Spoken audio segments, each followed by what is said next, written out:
With time running out on the 2018 midterm election campaign and the control of Congress up for grabs, President Trump is turning up the heat on the immigration issue, promising dramatic changes in immigration law that he says will make America safe again, but critics charge will wall off the U.S. from the rest of the world.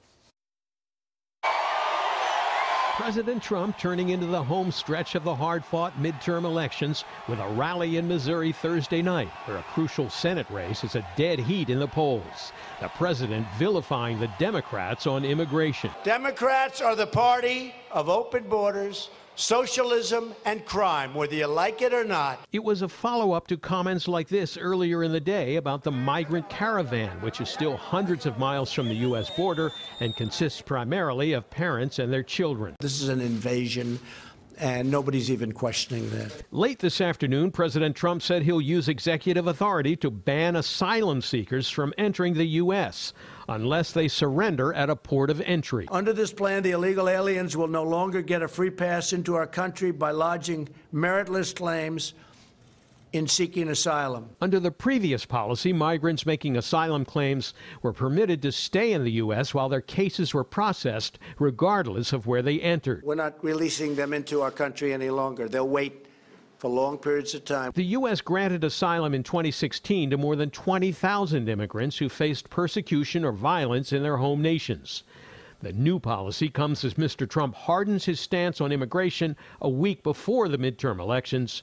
More than 5,000 active duty military are headed to the southern border to support National Guard and Border Patrol efforts. The president suggesting last night that number could triple.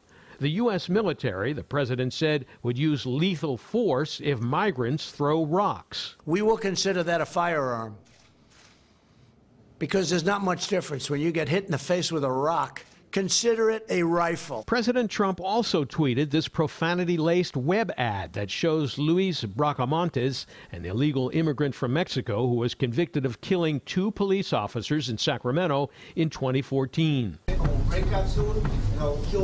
Loyola Law School professor Jessica Levinson focuses on political law issues. This is part of a very consistent narrative that we've seen from the president, which is that Democrats will put you in danger and that you should fear for your lives. And let me tell you why. Because of people who are not white, because of people who are illegal immigrants, and I am the person who will keep you safe. The accusation, Democrats are soft on immigration and crime.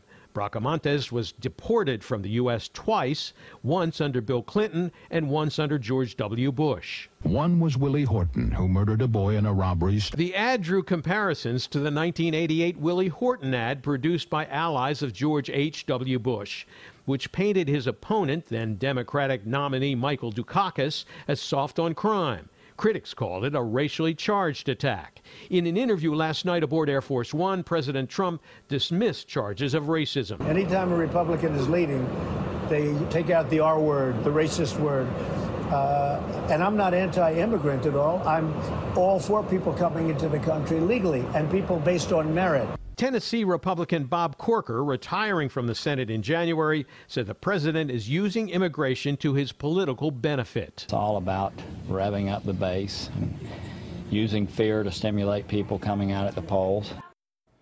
Now, this will come as no shock. The president will not be rallying his supporters in California before the midterms. His focus now is almost entirely on Midwestern and Southern states where Mr. Trump has deep support and Republicans are locked in some very close congressional races. Now he'll be picking up the pace to 2 rallies a night in some cases during the final 4 campaign days. Juan, Sharon, back to you. Yeah, he's got a packed schedule. All right, Dave, thanks.